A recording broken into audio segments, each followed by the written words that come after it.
everybody. Welcome back to another exciting episode of the Viall Files Going Deeper edition. I'm your host, Nick, joined by Amanda. Allie died. No, I'm just kidding. No. Even just joking about that makes me sad. Yeah. Also, like, don't die on us, Allie, because then I would look really bad. Allie is, where the fuck is Allie? Puerto Rico. Puerto She's Rico. with family. Family. So. She works around the clock, as we all know and established. And so she's finally taking a much needed moment of family time, even though she's still doing work. So you're just stuck with Amanda. Yeah. Sorry, kids. You get the crazy aunt. Anything new? I went to Vegas. I don't know that I've spoken about my experience in Vegas. I love Las Vegas. I didn't even gamble that much. I get secondhand thrill from watching other people gamble. And you went with a gentleman. Yes. Where are we in this stage of this person? Just like spending time together. What are we calling this person? I don't know. I think Allie wanted bar guy. Bar guy? Because we met at a bar, but I don't know. I do think I'm sort of, the reason I'm being kind of sheepish right now is because I did really want to take some time to process everything with New Girl and to be a little bit more comfortable on my own. Do you feel guilty about liking bar guy? I don't know. I don't know. Like a little bit, but I also think, yeah, it's like, how are you supposed to measure that kind of thing with like other people in terms of nobody really knows what's happening in terms of emotional processing. And I think like one thing New Girl and I discussed a lot was like that things were off for like a significant amount of time.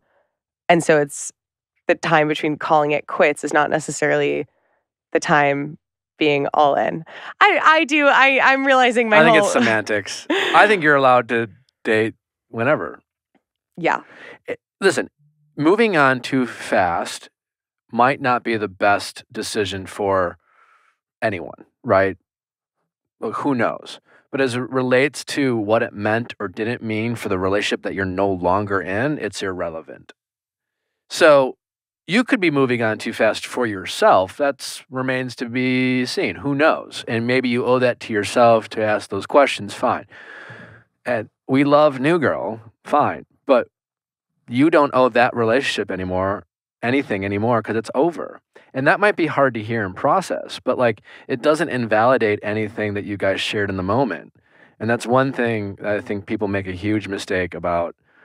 They worry so much about measuring what the relationship meant when it's over. And they actually people spend more time trying to like measure the value of a relationship when they're no longer in the relationship than often when they were in it. Yeah. I'm not saying that's what you and New Girl did, but people in general, but I don't think you owe that past relationship anything. And now that I'm thinking about it, it's like we were open the whole time, like, and hooking up with other people the whole time. So it's like, and especially towards the end, like she was consistently like seeing someone that I presume she like continued to see after stuff ended between us. So I'm like, okay, in terms of like a fairness, even though everybody's different and it's not like just because one person does something, the other person gets that, but it's like not out of pocket to say that it's okay. I don't know. I think I did realize my my old date yourself resolution hasn't come to fruition exactly. So I'm trying to find like smaller ways to like carve out. Yeah, I think I just realized that I'm really avoiding commitment and vulnerability, and I overshare so much that it seems like I'm being vulnerable, but I'm not actually being vulnerable. And so that's kind of. I think I'd just like, I met someone who I like and we're spending time together and it's fun. And so I'm like not going to stop that in its tracks because I don't feel like I'm in crisis mode or anything. But I am also kind of simultaneously like really trying to be like, okay, let's work through some stuff and kind of face the stuff. Well, I look forward to hearing more. It's good for our show. Yeah. So I trimmed my beard. I fucked up. I got self-conscious about it. Natalie, I was like, oh, this would be a good opportunity for, like, I haven't really, I didn't bick it, but like the guard, I wasn't paying attention and it basically went down to like the 0 guard. So then I just had to trim it all down. You didn't want to do a design? No. And Natalie came home and she's like, oh, I was like, not the reaction I was going for, but thanks. Because it's like when you know someone well enough, like you know a genuine excitement reaction, and you know I'm being polite and supportive reaction. And it made me feel like I'm like, wow, I need to wear makeup. Okay, I think some of it is also just like change. There is. Whenever someone like changes, it's still like, oh my God, like adjustment. It is a different look. I'm growing it back. Have you always been a beard guy? No, you weren't on the show. What was the... Once I grew a beard, it was... I mean, I guess my audience made me self-conscious about my face. Like, there was a part of me that when I fucked up, I was like, you know what? This will be good. We'll try it out. A little trial run. You're like, I want you back. Well, I don't mind. I do think I look better with a beard, but I don't mind it so much as, you know, I guess other people have a stronger opinion on it, but what are you going to do? We have an amazing episode for you today. The wonderful and charming and funny Chris Olsen is with us. If you don't know who Chris Olsen is, he is a very popular TikTok personality and also on Instagram, really charming guy. Went through a very public breakup with his boyfriend. Talk a little bit about that. Talk a little Love is Blind, a little Kanye, a little Pete Davidson, Kim, other pop culture news, and we have a great mediation call for you. Also, you'll probably hear me talking about this a lot. My book is now available for pre-sale called Don't Text Your Ex Happy Birthday. I honestly think it's good. So I really do. I wouldn't say that because I did not want to write a book that people would roll their eyes at and think of as just some other bachelor book. I didn't write it for a money grab. Like I actually wrote it. And if you've been following my Questions with Nick series, or you are a part of the Ask Nick audience, that many of you are, this book's for you. And wouldn't be able to write it without you guys. And it's easy to read. I think it's a little funny. Some anecdotes in there, some stories, a little bit of more stories about like people from either been on the show or friends or just general anecdotes. But I think it's pretty good. So if you want to order it, that would be amazing. And can confirm. And also order it. It's an awesome gift. It's like a really good gift. I think it's a great gift for your friends it's a good breakup book. It's a great breakup book. Yeah. For any friend going through a breakup. And I really think that my goal when writing it is to make people feel a little bit more in control of their own dating life. And I really think, I promise you at least 2 or 3 tidbits of like, you know what? I needed to hear that. Yeah, like this helpful. Resonates. And I promise. I mean, I can't promise you, like, I can't reimburse you if you're like, you disagree, but like, I really don't think you'll ask for your money back. I really don't. He doesn't. Anyway, don't forget to send your questions at asknick@castme.com, cast with a K. I would say this on a few shows. I'm pretty sure that Shane from Love is Blind 2 will be our guest next week, Wednesday. If it's not next week, it will come, but we're planning on it being next week, Wednesday. We haven't fully confirmed, but cross your fingers. He has a lot to say. Let's get to Chris. Chris, how are you? I'm doing pretty good. How Welcome. Are you? I'm doing well. Super excited to have you. It's been a long time coming. We were going to have you on a couple weeks ago, and then we were talking Love is Blind. We were. And you were like, I haven't watched it yet. And I was like, well, let's just wait for a time because it's like heavy Love is Blind. And then you went and got like hooked. Yeah, well, right after you kind of like my manager said, oh, they want to know if you've watched Love is Blind. And I was like, oh, I haven't yet. But I mean, I'll get to it. And then I started watching just kind of after your deadline passed. And I immediately was immersed into the world and have been thinking about it ever since. I was live texting all my friends while watching it because I was probably the last person to catch up on everything. Do you have any quick takeaways for us? Are you with the masses in terms of like Shake's a dick, we love Deepti? Yeah. I'm not sure like how we feel about Shane type of thing. Totally. I think I was really interested because I knew actually, through seeing some of your Instagram posts, that Shake had kind of gone off the deep end since Just off. since filming Wrapped. But I was seeing that unravel while I was still watching, and I was really interested how they gave him some like redeeming points throughout the show. While I was knowing like this is how it ends, I was so interested on how they needed to give him an arc in a way for us to not completely write him off at the get-go, even though he did not have a good start at the gate. But then when I listened to your podcast with Deepti and how she was like, no, what you saw at the start was kind of like what was happening the entire time. Yeah, like that was pretty much him. Because you're right, they definitely in the middle of it, you're allowed not to have a physical attraction to someone. Right? Totally. And I liked the fact that he was trying to reconcile with that. Yeah. But it was just the obsession of it. Right. And the fact that at the end, like, did you watch the reunion? Of course.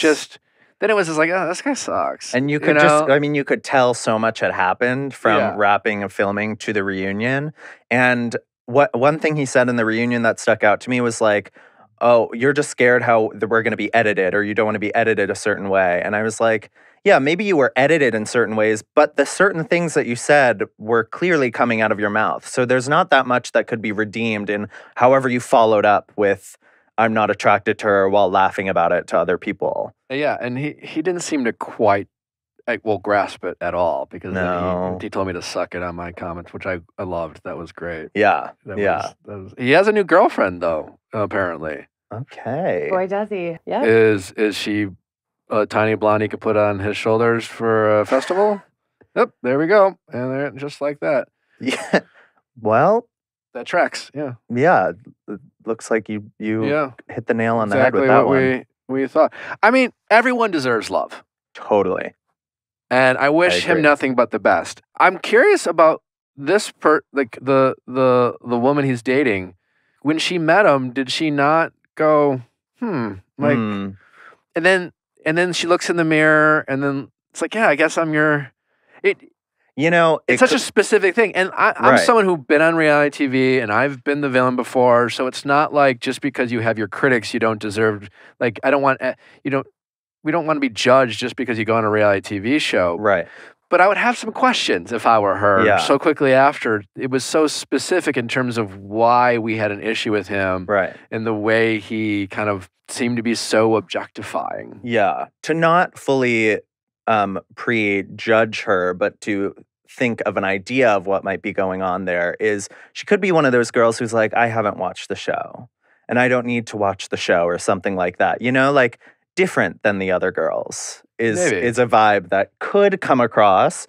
But I don't know her, and I'm not, maybe she watched it and was like, I actually fit every box he's trying to check, so let me slide in, That's what I was going to say, of potentially it's like that thing of, oh, he has these very high standards looks-wise, and so maybe it's flattering to feel chosen in that way. And again, we don't know her. We don't know what her motivations are, but I do think there's almost that, like, there's the potential for the pick-me element to the whole thing. Yes. Yeah.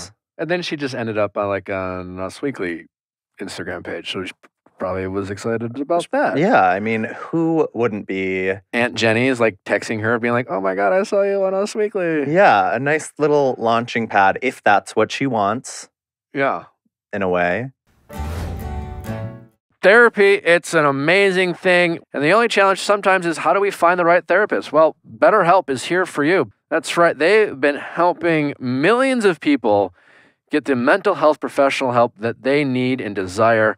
Whether you have relationship struggles, family, friend struggles, money problems, stress at work, or maybe you just want someone to just vent to once in a while, right? I mean, talking to a therapist should be as common as working out and taking care of your physical health. I'm a huge advocate for it. The best part about BetterHelp, they make finding that therapist super easy, fast, and simple. You can start communicating with a therapist in under 48 hours. You go online, you take a quick assessment about what you're looking for. They will assign you with a licensed professional, mental health professional. You can log in from anywhere, your phone, your tablet, your computer at home. It's great for travel. Join the over 2 million people who have taken charge of their mental health with BetterHelp. Visit betterhelp.com/VIALLFILES. That's betterhelp.com/viallfiles. Better H-E-L-P and join, again, the over 2 million people who have taken charge of their mental health with an experienced professional. Why not try it out? Just join. It couldn't be easier. Special offer for the Viall listeners. They get 10% off your first month at betterhelp.com/viallfiles. Again, that's betterhelp, HELP.com/VIALLFILES. Babbel! Hey, anyone want to learn a second, third, fourth language? Babbel is an amazing app helping people do it faster than ever before. The best part about Babbel is that you learn in quick segments, right? Just like little courses here and there. Spanish, French, Italian, German, over 14 different languages. Their teaching method has been scientifically proven to be effective. Other language apps use AI for their lesson plans, but not Babbel. Lessons were created by over 100 language experts. 15 minutes lessons make it the perfect way to learn a new language on the go. And they have like culturally relevant things. Like I was on there learning a little bit of Spanish and like learning how do you want to talk to like people in your community? Like how do you order certain types of foods? Like if you're traveling, like let's say you're going to go to France with some friends, maybe you can learn about like how to check into your hotel or order off the menu so you can kind of fit into the culture. Really great way to just learn a little bit of tidbit, whether if it's learning a few words or a few sentences or becoming fluent. Babbel is there for everyone. They have podcasts, games included. You can even sign up for their live version and work and interact with an actual teacher. It's amazing.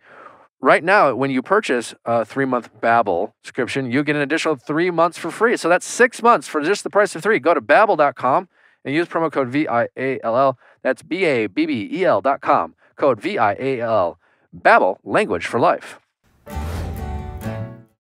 I am very much team Deepti. I'm obsessed with her. I think she's doing everything right. I saw TikTok with her and not Nick. Who was the guy who was dating Kyle? Shayna? Or TikTok with her and Kyle. Yeah. And is that still, are they just like teasing that for clout or is there something going on there? Okay, so it's hard to say when Shayna and her fiance had this like big opening at his restaurant that they were both seen at together. And so it's unclear because they are castmates and it would make a lot of sense for them to be attending the same events. But it's also, is there a romantic sense there? There's nothing on the internet as of now. Well, at the reunion, he was like, I think Deepti is perfect. She deserves the best. I love her.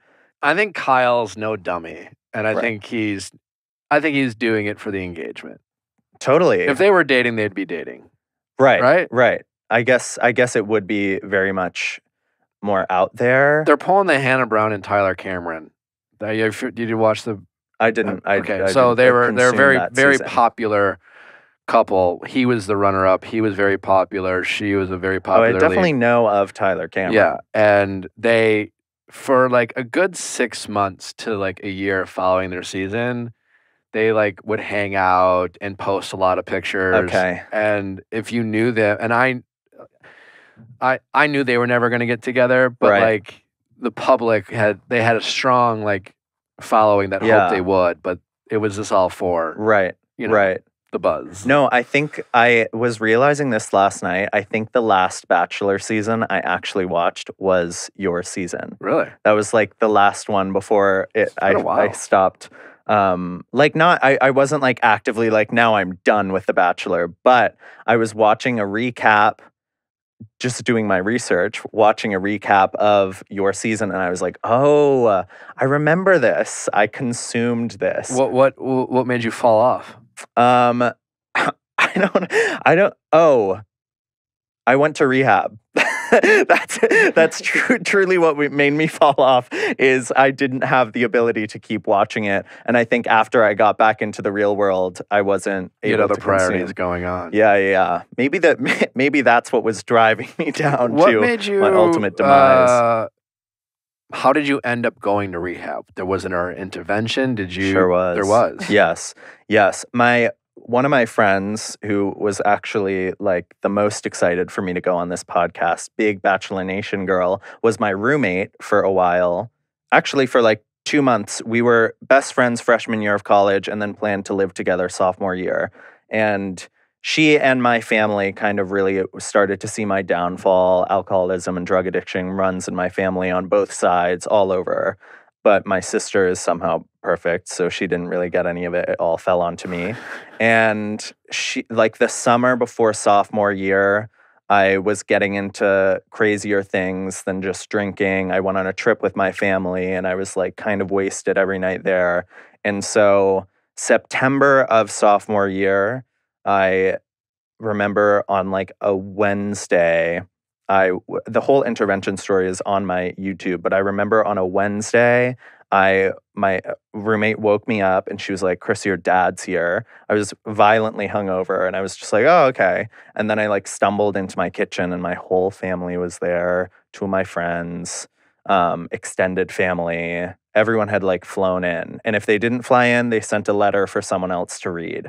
And then every person went around and read their letter of how I had affected them. And then it was like, okay, and now you either go down to Florida or none of us ever speak to you again.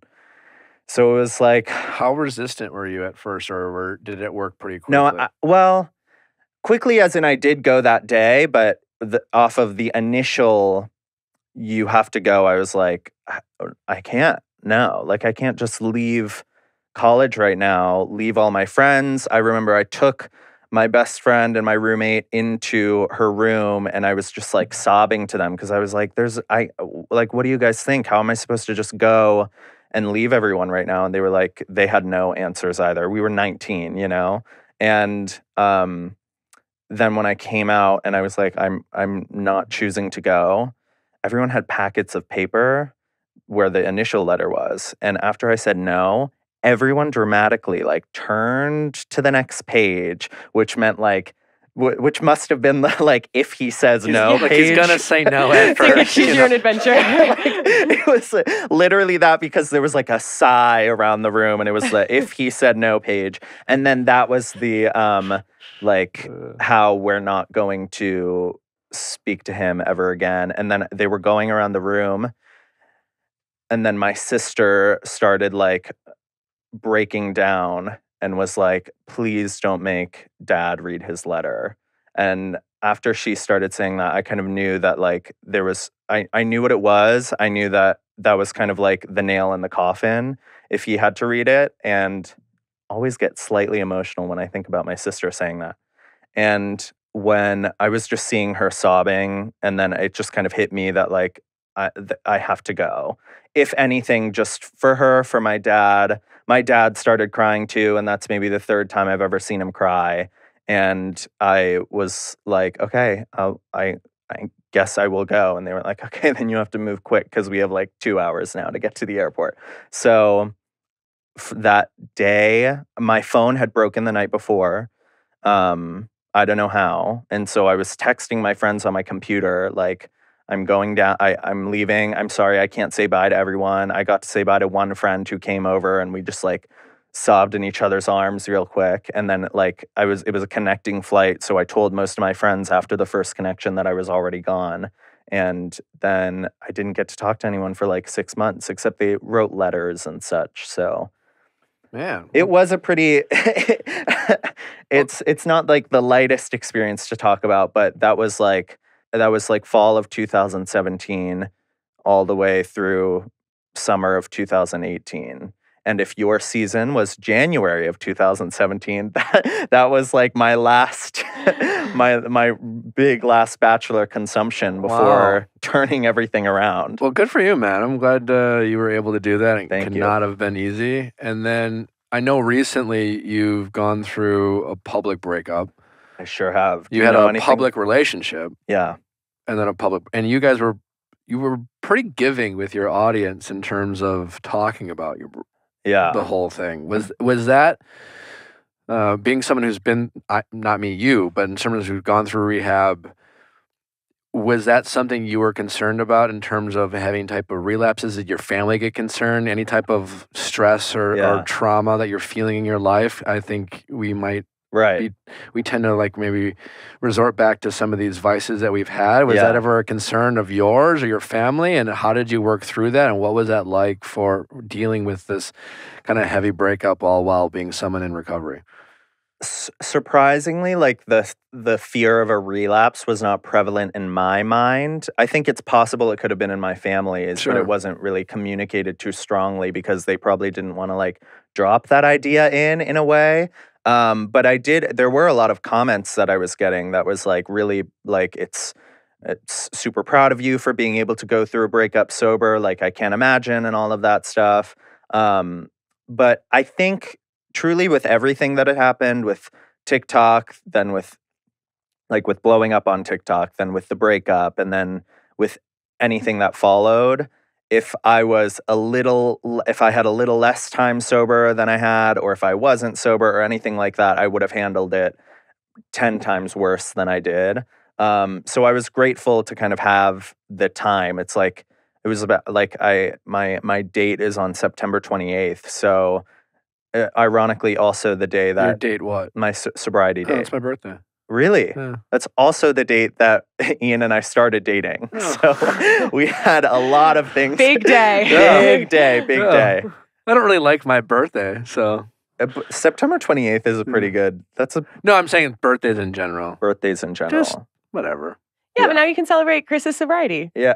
Yeah. On your birthday. And that's the Truly. Now we're on my right. birthday, I'm gonna be like, fuck me, but like happy sobriety day, buddy. Sorry happy- about the breakup. Exactly. So we broke up in December. So it was like, 4 years and a few months. Because you guys blew up on TikTok and so much of it was the relationship. How long between you personally knew that like this wasn't going to work out versus you guys deciding to end it? Like how did we're known for being in a relationship and now we've built this like audience? Was there any kind of like one more like let's give it a shot because of like the social media pressure, or you were able to separate that? I feel like there was fear early on, mostly that was living in me just because I was like, I mean, that's a fear in the back of my head for most relationships is the whatever happens if things go wrong. But then when we started amassing a following, that just got amplified because I was like, even when things were really good, I think maybe being a child of divorce and having gone through this crazy experience where my whole life was shook up once before, I'm always living under the impression that everything's gonna go to shit eventually, or like just waiting for the next shoe to drop. So really early on, I was kind of like, okay, that is a fear that's happening.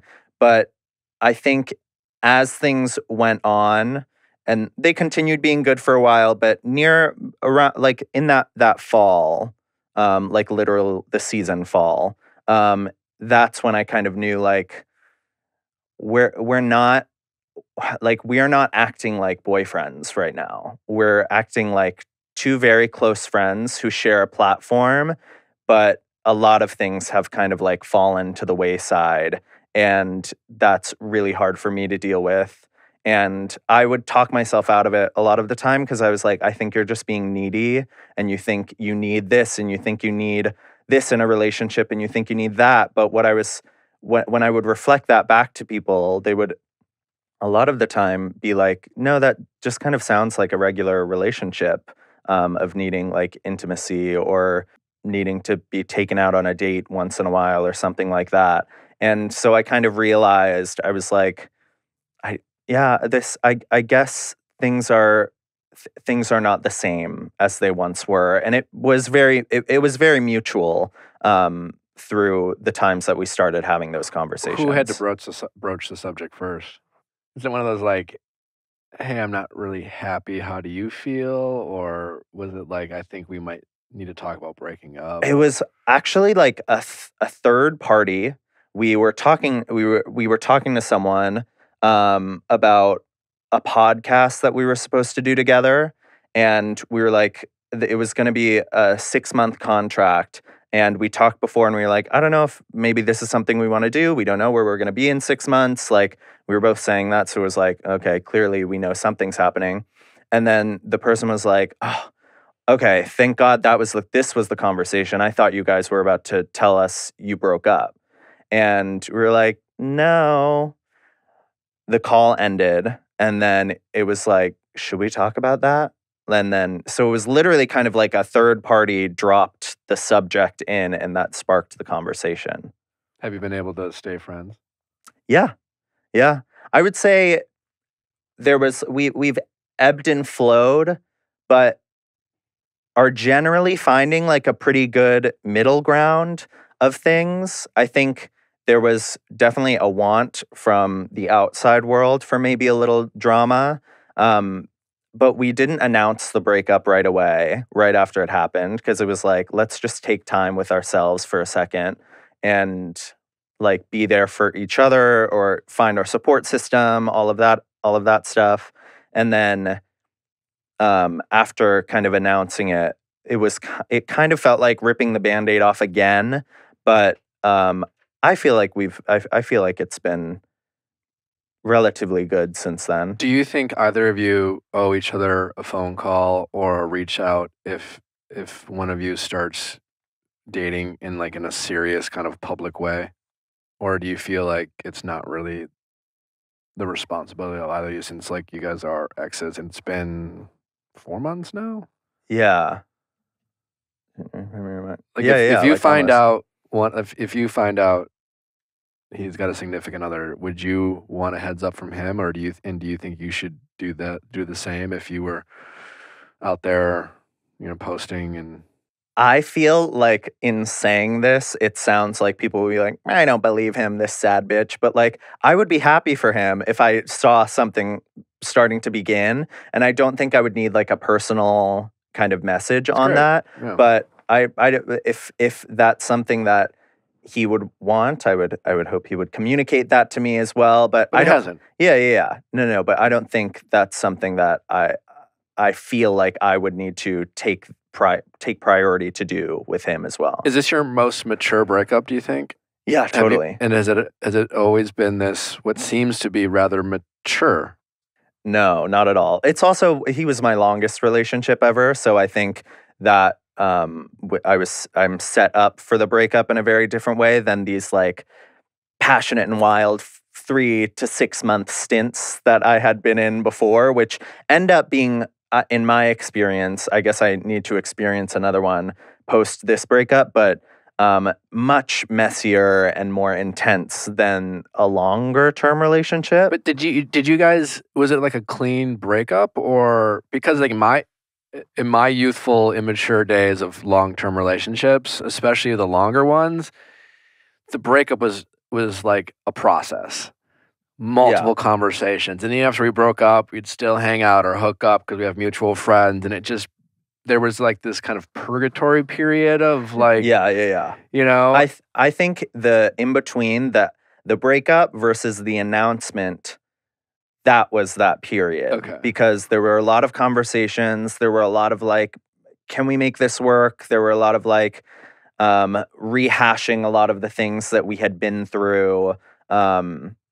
And there are probably little like moments of that continue going on these days as well, because we do kind of still try to talk every once in a while. So I think I wouldn't say it was just like clean breakup and we're not talking anymore after that. There was definitely like an ebb and flow of conversation of this is a huge change that's happening right now. So you're handling your breakup much better than Kanye and Kim seem to be. Yeah. Just about to say that. Handling that. Yeah. Did you hear about Pete's new tattoo? No. Apparently he's got a tattoo that says My girl's a lawyer. My girl's a lawyer. He also has that one. It is says like, Skim. Yeah, we haven't seen I couldn't find any photos of the My Girl's a Lawyer tattoo. So it makes me wonder, where does he have it?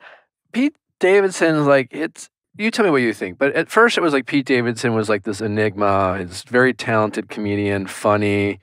He's been open about his own kind of mental health struggles and substance abuse struggles, right? And then he's become this like phenomenon where you might not like look at him and first think like heartthrob, but like all these super famous, high-powered women are interested in dating him. Mm-hmm. And he kind of came across as like this kind of aw shucks, reluctant kind of Yeah. person who's just like, I don't know why everyone's dating me. But I feel like Pete Davidson loves the drama as much as anyone. And it's not an accident that he is inserting himself in all. Like, you know what I'm saying? It just he doesn't seem like this is no longer some sort of coincidence or something he just kind of finds himself in.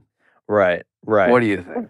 I have no idea on like his end of things. I think like there was a viral TikTok of Trevor Noah going around kind of talking about Kim's experience through it and how like people are saying, well, she loves the publicity, she loves the drama, and there's a new show coming out. And also, I think all of the above can be true maybe with all of them. Is that like Kanye wants a little more a little more interaction with his children, which is totally valid. Pete may love the drama as well. Kim does have a new show coming out, and they're all probably feeling a lot of anxiety and in this messy situation. But I guess I can't really put myself in Pete or Kanye's shoes, especially after their like text string came out, where I think that selfie comes from, because that is just like not a move I could really ever imagine making on my own unless I was really ready for it to kind of be blown up, like blown out of proportion or blown up on the spot in a way. So it is possible that that's kind of like he is making certain moves that will get certain amounts of attention. But I don't know. I don't know his personality. I don't know how he goes about things. Well, we can't forget that Pete Davidson is the origin of big dick energy. Right. Like that, or as I remember it, like it was very much like he was the start of that. So he definitely has, and like with Ariana Grande and Kim Kardashian, like both of these relationships have bloomed after they were on SNL. And so I think he clearly has something in person that is like the opposite of the ick. Like, totally. And so it's interesting to see how someone who seems to be developing these relationships through like person to person like contact, just like banter, getting along well. Yeah. That seems very genuine and organic, but the more he's in the public eye, like it seems like he's getting pushed and pushed and pushed. Right. Because there was a while where he wasn't saying anything to Kanye. Yeah. Yeah. Yeah. It's like this ongoing thing, because you're right. He came across as, like I mentioned before, this kind of like, if you want to date me, I guess I'll date you, you know? And yeah, he's probably very charming and charismatic and kind of a bit of an enigma to people. And I can get that. And probably very refreshing, because I think a lot of his humor is like self-deprecating or very like self-aware. And so I think for people who are maybe used to spending time with folks who have a ton of confidence, it's probably very attractive to see someone who's so capable of like making fun of themselves and not taking themselves too seriously. Sure. Yeah. The tattoo's a little strong. I mean, he's covered in tattoos. So like there's the argument of like, what's one more fucking tattoo? And honestly, when you have that many, it's not that hard to cover one up if you want to change it. Regardless of all that, it's a very reactive thing. Yeah. And the Kim tattoo, that is actually not a tattoo, that is a branding. So he has several tattoos of like he got it was a burned branding into his skin. So it's completely irremovable and permanent. My girlfriend's a lawyer. No, the Kim one on his chest. I think I'd rather have my girlfriend's a lawyer branded on than Kim. I mean, listen, I would have none of them branded on me. I wish him nothing but the best. And totally. I hope they are together forever. But just the odds are, I wouldn't bet any substantial amount of money that they're like nothing relationship-wise Kim does lasts. Like, you know, there might be a year or two or 6 months and like, you know, she's a lot like the rest of us. And like this doesn't seem like this relationship has a recipe for sustained success. It could be wrong. Right. I hope I'm wrong. Would be amazing. But there are some potential red flags in the relationship. And just a lot of hurdles to overcome. Yeah. Like it's like really like slanted against them when you think about all of the things that are required of them in order to be partners to one another and all the publicity Right. and things they have to navigate. Well, any public relationship, you've been in one, I've been in one, Yeah. Kim, Pete, Kanye. Very. All the drama or the what I'm trying to think of, like this is their relationship is it's you have so much to, you're not bored, right? There's so much outside stimulation because Right. you're responding to fans or the drama, and it gives you something to do. And Right. something to do in any type of situation or relationship is like half the battle, because like boredom can really like set in and be like, are we really connecting? And sometimes when you are in some type of relationship that's like heavily dramatized, you can often not realize how you're not connecting, or you're not really building a foundation, or really able to like be quiet or be alone with one another in your thoughts. Yeah. It's just about the things that you're involved in. Like if it's a Bachelor Nation relationship, you're, focus on the TV show. If you're, on TikTok, you're, like you said, you're spending too much time being like making videos together, but not really Yeah. like going on dates. And you got to wonder, this relationship is kind of born out of this heavy drama, this TV show. And I don't know, maybe that's a way to build a strong foundation, but it proposes its challenges. Yeah, I mean, it's hard to really think about how many like public relationships have had this really great, long-lasting foundation. I remember thinking back to like Brad and Angelina and thinking like that is, or even like before that, and of course I don't know the ins and outs of their relationship, but like Courtney and Scott, I was like, they're doing so well and they're not even married. Like that seems amazing. That's like, I mean, they've been together for so long. Brad and Angelina are like the celebrity couple to kind of follow. And both have since kind of disintegrated. So there's not really like an image of how this works out in my mind. I think the people who kind of do it behind the scenes, or maybe like have a relationship that isn't their main focus of things that are going on, seem to be doing it correctly. Not that I would say this is even like Kim's main thing is her relationship with Pete. I think the Kardashians always have a lot So of much, things yeah. going on, but I can't imagine, like there's no scenario in my head that thinks if making a relationship public or having a relationship public makes it better for anyone, because it's almost impossible to like turn off the noise at the end of the day and just be with each other. You had an ex low-key threaten to kill you? Yeah. So, Did you believe it? I don't think he's one to be listening to a podcast like this, but, and also if he is, like, yeah, you did this. So, We're not naming names. right. No, it wasn't We're not. Ian. No, Okay. my God, Ian did not threaten to kill me. Full disclaimer. But I sure did. I was at theater camp one year, and this was, I think, after my sophomore year of high school. And he was not a very good boyfriend the entire time. But I was, I guess, very into toxicity at that point in my life. Was also very depressed. I was going through a lot of things, and he was an older guy who like brought me comfort in the way of I only felt safe from him if I was on his good side. So I was just always trying to like be in penance to this guy. So anyway, things kind of went wrong, and I kind of realized this was not the person for me. But before that, we had kind of made the plan that he would come and visit me at the end of theater camp and see the show that I was in. And I remember him getting really mad at me one day because after we broke up, he had found out that I had like started talking to a guy again. And he like freaked out at me, was so angry. And then later in the day was like, you know what, it's actually totally fine. Like, I'm sorry I freaked out. Like, which he would never do stuff like that. Like suddenly kind of take accountability for something like that. And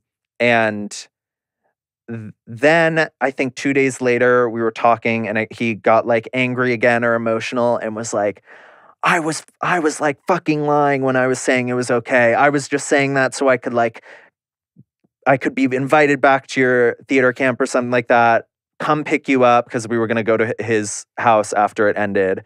Then I was going to like take your phone and just like drop you off on the side of the road, and you would figure it out from there. And he probably never had the plan to do that, but I remember that performance weekend at theater camp, I experienced my first panic attacks because I was so scared that he would just like show up out of nowhere. Cause he is a guy that kind of would do that. He kind of like at that point of his life liked thriving on the fact that he was a little wild. And he would always tell me, like, there were times he would like pull me in to like kiss me and then like push me away. And then I would be like, what was that? And he would be like, you just have to remember I have the power in this relationship. I would be like, okay. As like a little sophomore, like a 16-year-old, I'd be like, totally. This is how relationships work. Yeah, oh, this is great. There's the power one and then there's me. Yeah, there's the power one and then like, fuck me. So I do remember that maybe he wasn't really going to go forth with this this plan to kind of just like let me die on the side of the road, but that is what he expressed to me that he also had my mom's number and was like texting her what a horrible person I was and everything, and she was texting me and she was like, is everything okay with this guy? Because like, and I was crying to my friend, one of my roommates, and he was like, Chris, don't, like, your mom will always take your side in this situation, like you don't have to worry about this moment. I feel like there's a lot of, and I've had exes, like my mom is an angel, right? Yeah. She's the queen of empathy. Right. And any girlfriend I've ever had, she's so good at just making him feel like part of the family. There's always a lot of like quick words of affirmation. There's very closeness. My mom's always been like that. Yeah. With anyone I've dated. And I love that my parents like hold me accountable. Right. Especially when I'm dating someone, they have no problem taking my partner's side, with things. But I'm still their son.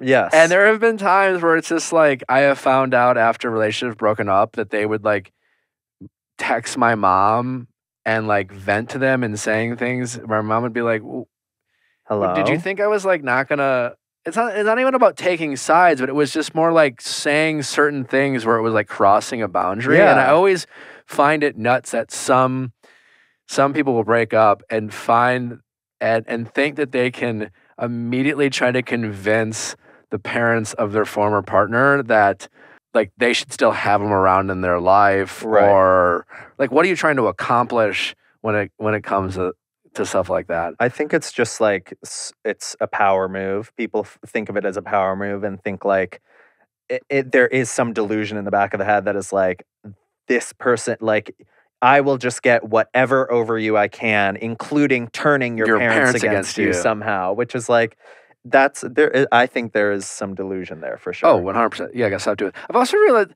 friends and partners like can be bullies. Totally. A lot. Yeah. Like I think there's a lot of people who have friends that like are listeners, like your friend might be a bully. Because I think sometimes we have friends, like I thought about it when you were telling about the story about the ex of there are certain pushy people who will like kind of just bully people into doing things they want because that's their style, and they will accumulate certain friends who are more demure or quiet or easygoing or like things like that, and then eventually it's just like like you can have friends who can bully people. We've gotten. It sounds like when people call in with their ass Nick, there's always a couple of those. But like, he was gonna be careful about like you would think that you would never be friends or date someone who's a bully, but that happens all the time. Yeah, you totally do. I think I had definitely found myself in a position of feeling like I just wanted. I wanted some control in my life, but it translated into wanting someone to control me or finding someone who was controlling me. And so there was this weird, like, fucked up sense of, well, at least there's something that has a direction, even though it's literally the direction to hell. Like, there's something okay here, though it wasn't okay. Yeah, and I'm like locked into this. So it's like not on me. It's just something that is like set up. I mean, it was boarding school. So I remember there was literally, there was like no escaping him in a way. And one day we had just gotten in a fight and I woke up. I had a roommate too, but I woke up to something and he was sitting at the edge of my bed.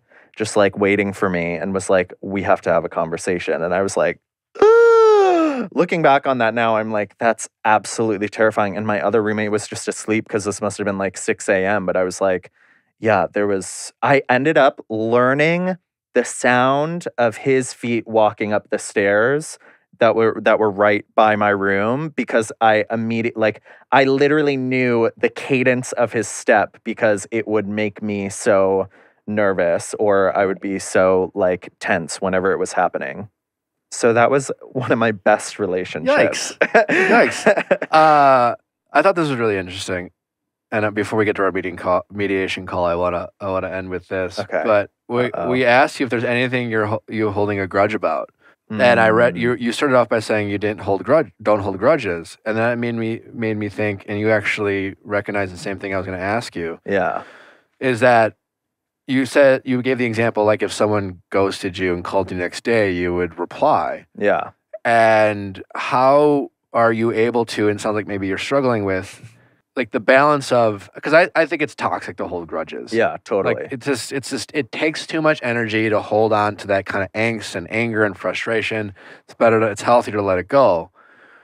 But what a lot of people do, and what you've admitted to doing, is there's a difference between not holding a grudge and still maintaining a boundary. Yeah. Like you gave that example of someone ghosting you. And like, forgive, not forget, right? Yeah. Like they ghosted you. So instead, like, are you actually responding to them because you're no longer holding a grudge? Or are you responding to them because you might get the validation you seek that they were maybe sorry or regretted ghosting you, or can give you an explanation that will be easier for your ego to handle? Yeah, it would definitely, my ego seeks the validation in those circumstances, or also just like is always trying to find reconciliation or ways that things could work out, or something like that. Like hopelessly, I want everything to always be okay and to feel in control of things. And when you're ghosted or when things don't work out, you suddenly feel out of control. So then when someone comes back to you and gives a little bit of that control back to you, you're like, okay, I feel great again. It's a fucked up way of thinking, but like, how could I then continue to hold this boundary where it felt shitty to have to put it up in the first place? Yeah, but you give it right back when you... Totally. Yeah, when you... I have a really hard time giving up my power to people rather than standing in my power, which is something like my therapist and I have worked on a lot of, like, well, why do I feel so comfortable standing in my power on TikTok or on social media? And I think it's because there is kind of a built-in boundary there of feeling like I'm allowed to take up this space here, rather than when someone's right in front of me. If they're like, no, I'm about to take up some space, I'm like, okay, take it, whatever you need, because I will quickly acquiesce in an in-person situation. So then suddenly online, I'm like, well, here's my spot, here's where I'm going to stand, or something like that, which is something I'm trying to find the middle ground in. But recognizing it is huge.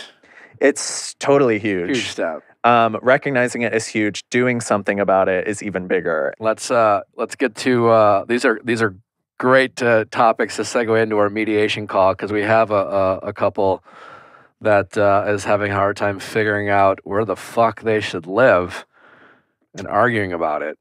So let's bring them on. Let's do it. What's going on, guys? Hi. All right, who we have here? I'm Sarah. I'm 28. And I'm Patrick. I'm 30. Hi, you two. Appreciate you guys calling. Who wants to kick this off and tell their version of the story? Okay, so I'm going to kick it off. Okay. I will tell the version of the story that I think is most true, but then I'll let Patrick jump in if he hears anything that he doesn't agree with. Great. Because we definitely want to get both sides. Okay, cool. So I will first start out with what we're looking for. So we need some help and some mediation with figuring out how we determine and how we compromise on where we want to live long term. Okay. So let me give you the backstory now. So me and Patrick met out here on the West Coast. And then after we met, we were dating. And then we ended up moving all the way out to the Midwest for Patrick to go to medical school. So we did 4 years out there. It was very cold. It was very hard for me. It was, it was okay for Patrick. He didn't have that tough of a time. But we were just like, oh man, we got to get out of the Midwest. It's so cold. So when we were kind of thinking about where we're going to go after that, I was like, let's get back to the West Coast. Like, I love California. I'm from California. I want to go back. And he was more so like, well, I want to pick somewhere for my residency program that's going to be a good program and set me up well for my career. And so when we were making that decision, we were going back and forth.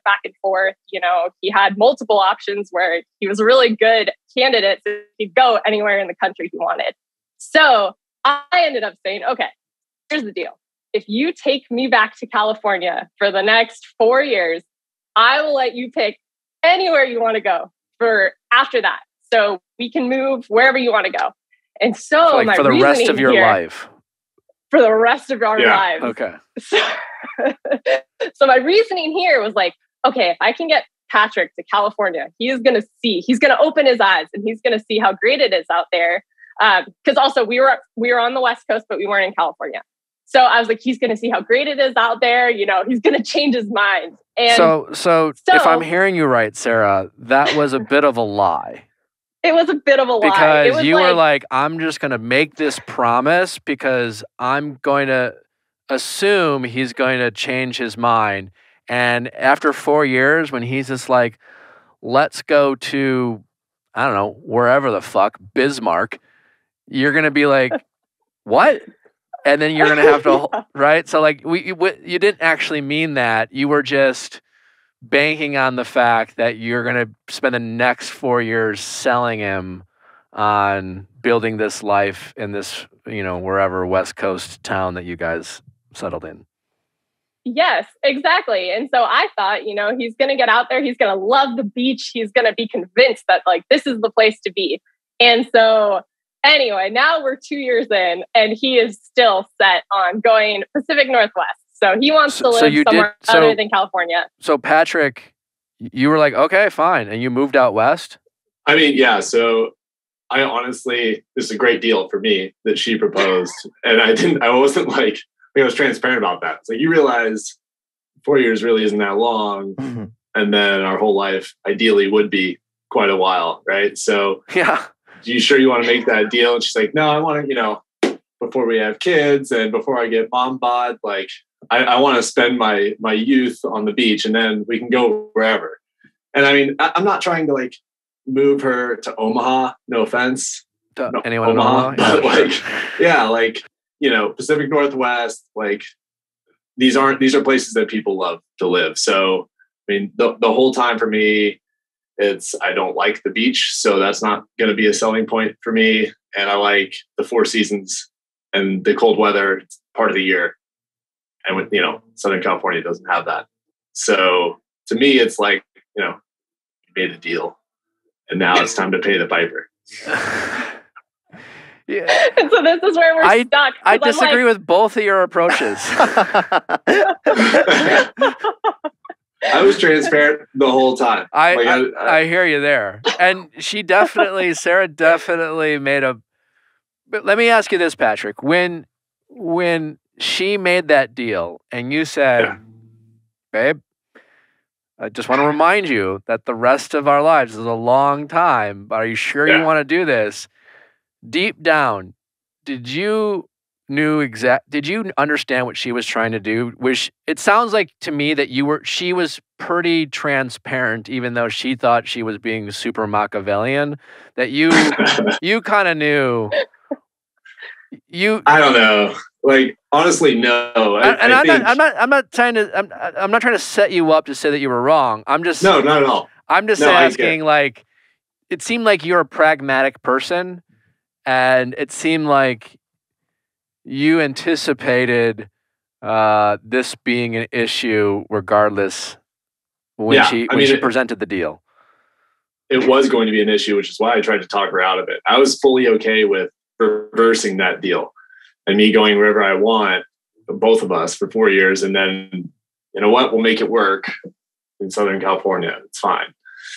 And it wasn't like this was a one-day conversation we never revisited. Like, it's something we came back to multiple times while we were in the Midwest. And she stood her ground. She seemed like everybody understood the terms of the contract, and we moved forward. And then I busted my ass to get us here to Southern California for residency, which worked out. Someone's going to have to compromise. And just talking to you both, I'm not getting a vibe from either of you that you're all that interested in compromising on this. So, I mean, I've put forth what I think is kind of a compromise, and admittedly, I still win in it, but that was the contract. So, but I was like, look, I mean, what do you love about Southern California? The beach?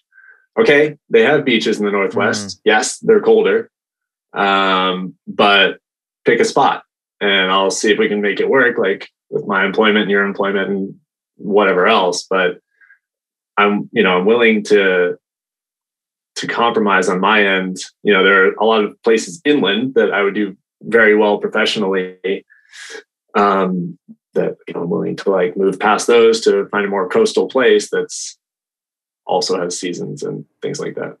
I have to say, like, I do hear his argument there. He is giving like a range of options, and I'm someone who will frequently, if I don't like staying home for too long, I'll just kind of like travel on somewhere on a whim for a second.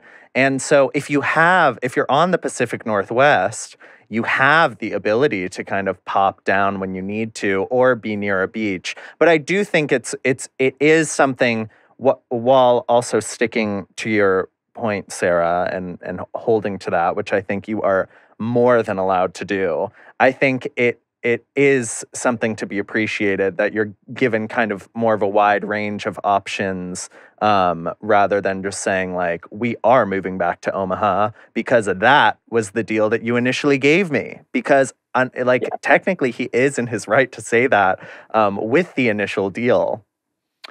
Yeah, for sure. And now you guys being in where you are now, it doesn't sound like you've really set any like really roots down. And with you, like residency, is your goal after whether you stay where you are or you move to your next destination, is it possible that could be your forever place? Or is it also possible that as your career advances, Patrick, that a relocation is also in the cards?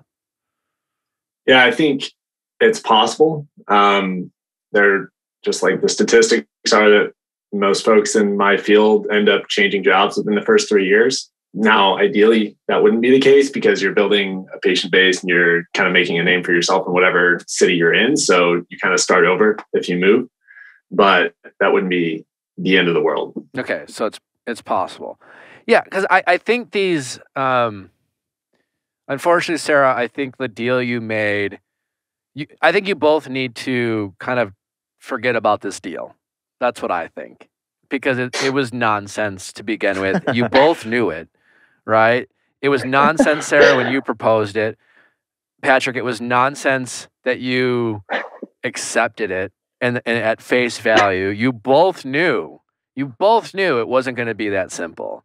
So like for both of you to like bring up this deal as a way to try to get your way is just, it's not gonna, what I think is it's not gonna allow either of you to really empathize and understand the other person's point of view. It's just, you know what I'm saying? You need to both just stop bringing up the deal, right? You're married. Okay.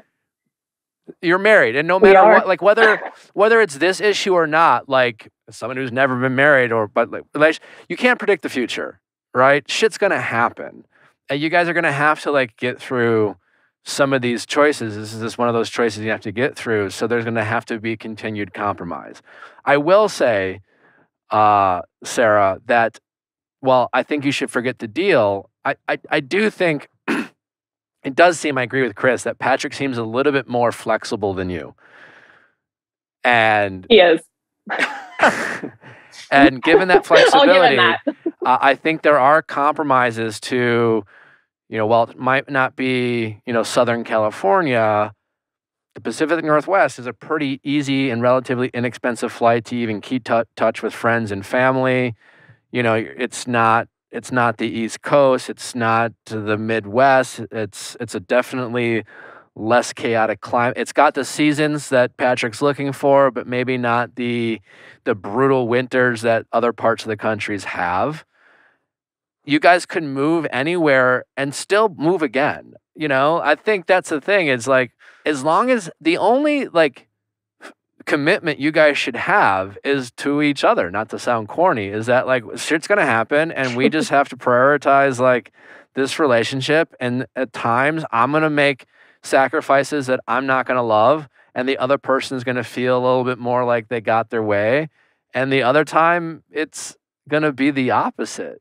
It kind of seems like the way you are also agreeing with us is that this is something you did know a little bit in the back of your head that was just kind of like being pushed down because you were like, maybe the things will still be able to change, because we do that until a definitive decision is made. All we're always trying to do, especially if the decision has to do with another person, is change the other person's mind.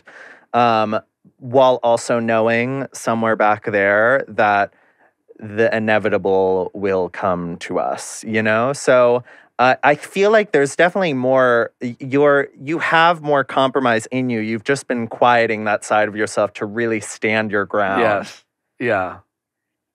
Yeah, I feel like that is a good way of looking at it. That's a fair point, because I have been just like, this town, this town this whole time. But it is heartwarming to hear Patrick talk about him kind of taking into consideration, my love for the beach town, and still, wanting to incorporate that in wherever he chooses to live. Because, per our deal, he really could take us to the middle of nowhere. So I do appreciate hearing him talk like that, and hear that he's actually, considering my, true desire for why I like living here. Well, I think anyone in a relationship, you want your partner to be happy. So deal or no deal, it would be kind of an insane move to be like, well, you made a deal, so fuck it. Not really interested in your wants. Right. But he did move for you and gave you something you wanted. And every relationship is a bit of like give and take. And I hate the idea of keeping score. Like, well, you did this for me, so now I have to do this for you, and vice versa. But there should be like an unspoken kind of like recognition of, maybe it's my time to make some sacrifices. And you said you're only 2 years into this 4-year kind of stint, right? I think that, as you mentioned earlier, this has been something that, we more or less joke about for the most part. And Sarah has kind of suppressed, we both have kind of suppressed and put off the fact that we'll just have to make this decision later. But it's just becoming time to start thinking more seriously about that.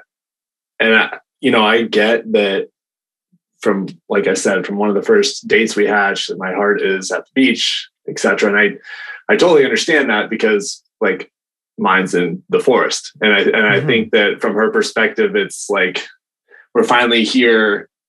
Yes, I agreed that we should leave, but how could someone like want to leave here once they're already here? It's not that bad. Versus for me, it's everything. For someone else, it's like, you can probably put up with this. It's not that bad.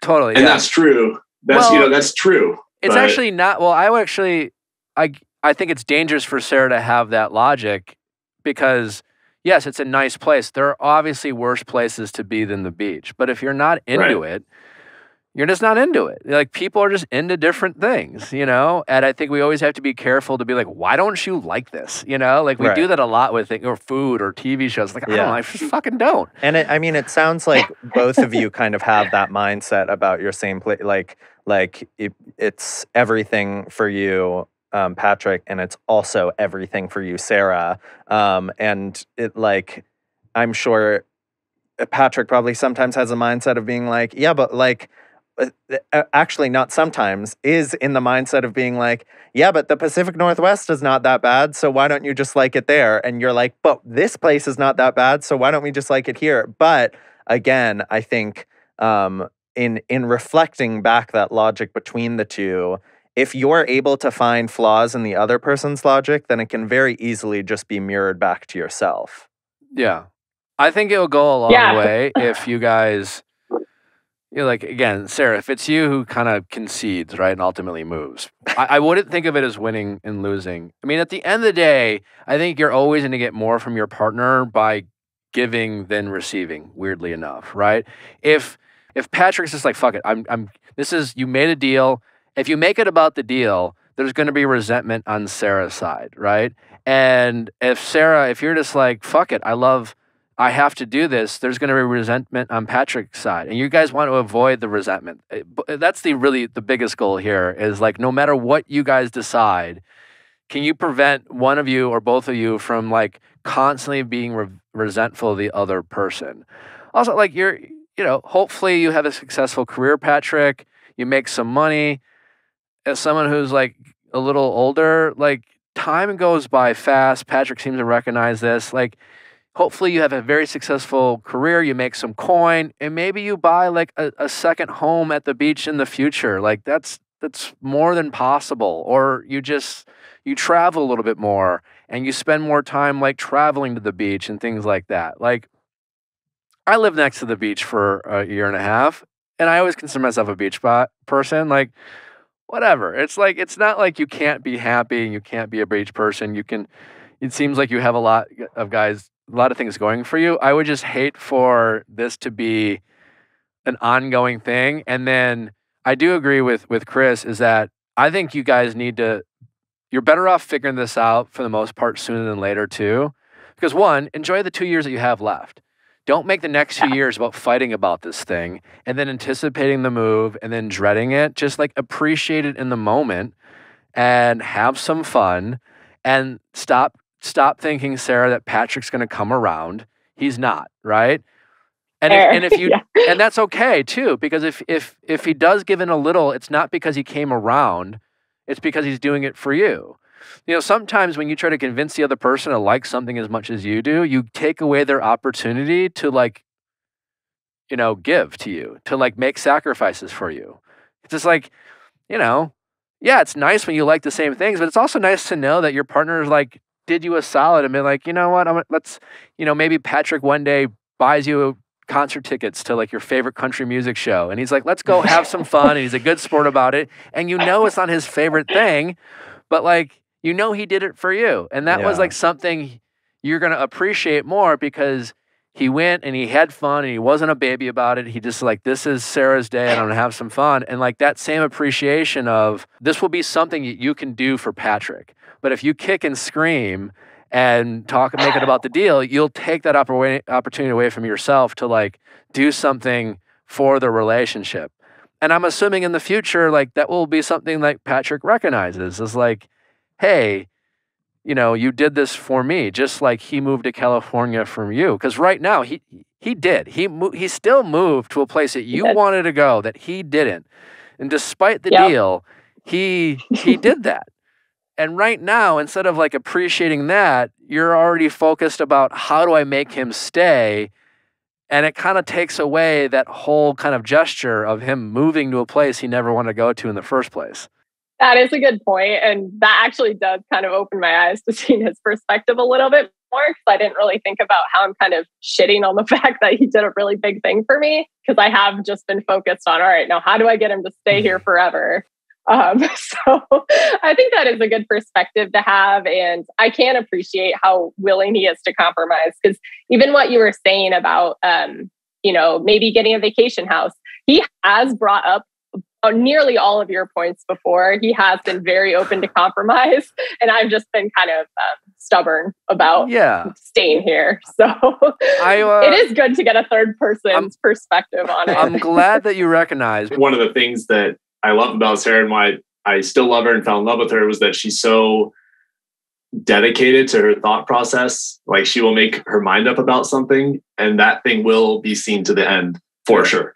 But every pro has its con. And sometimes it's like, if that outcome has resistance, whether I'm the resistance or something else, like it can be a problem. So if we can like shift our focus and all of her undying passionate energy to like doing some road trips together and exploring different places that might be, a good compromise for both of us, then I think that can be like a growing experience for us together in just finding that ultimate location. I think you make a good point too, because it sounds like just channeling your energy.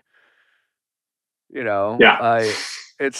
I mean, yeah, that's a fair point. And it's the attitude shift that you were talking about, Nick. Like, I think I do need to just flip the switch and stop being such a baby when we're looking at homes, because we have done that before. We've gone and looked in Oregon and seen these cute little coastal towns. And I do start to get excited about it, but I'm like, stop doing that. He's gonna be not sold on Southern California anymore. Yeah, he's not sold. I had to talk to him for 2 minutes before I was like, this one fucking hates this place.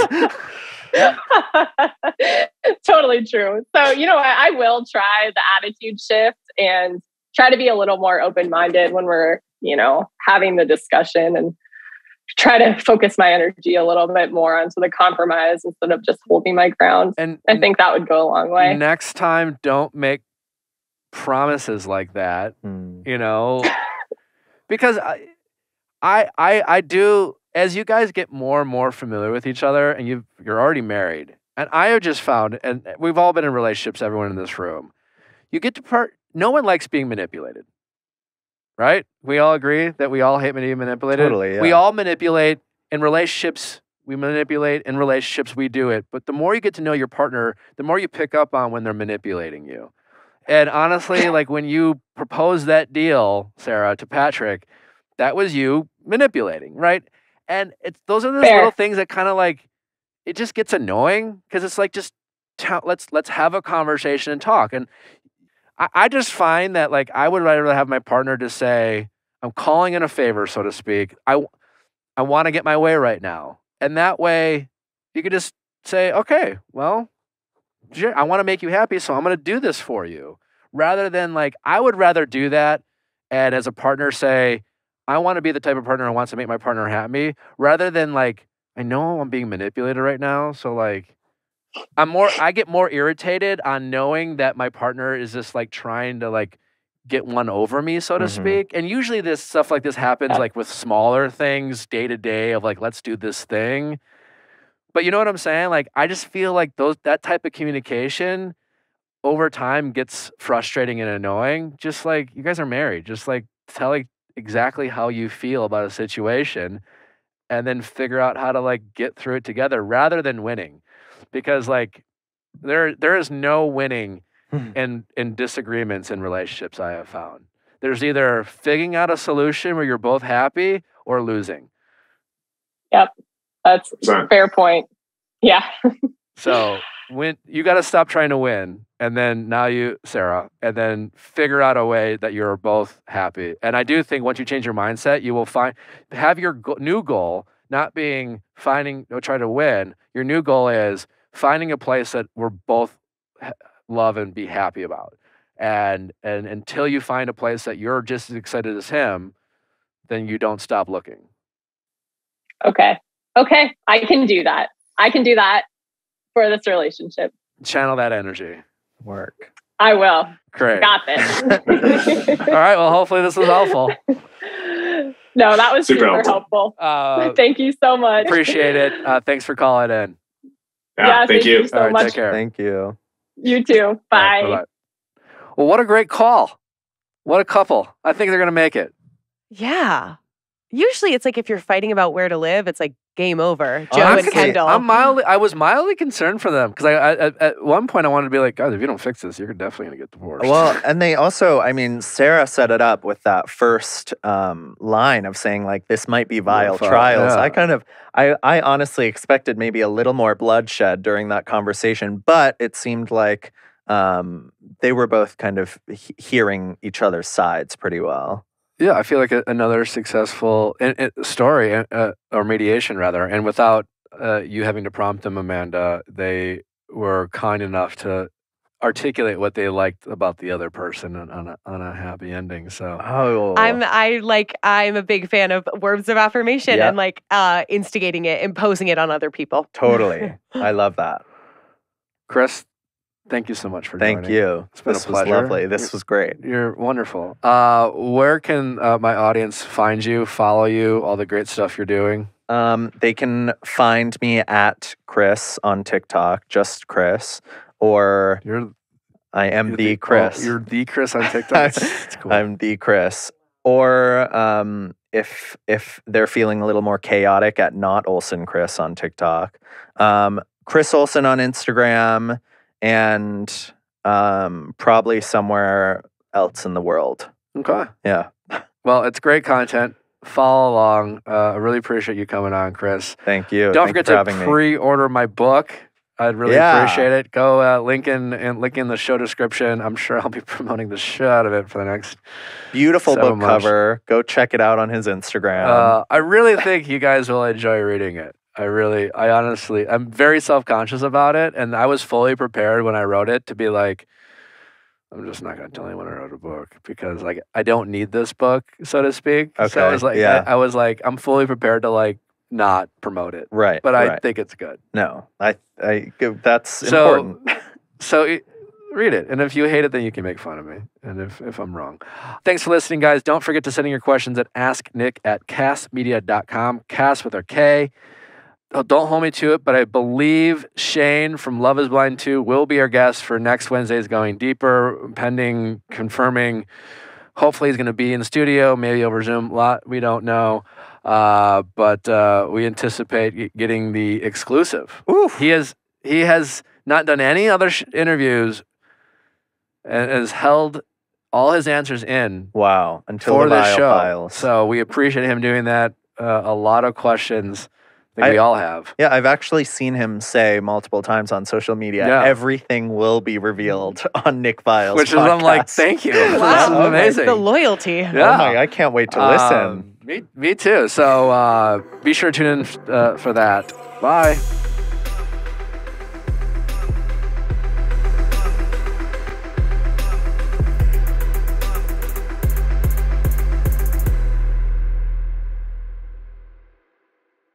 Hey guys, thanks for watching, but before you go, make sure you like, subscribe, and ring that bell so you don't miss any future videos like our Mondays Ask Nick for your favorite relationship stories and advice, and our Tuesday Bachelor recaps. See you next time.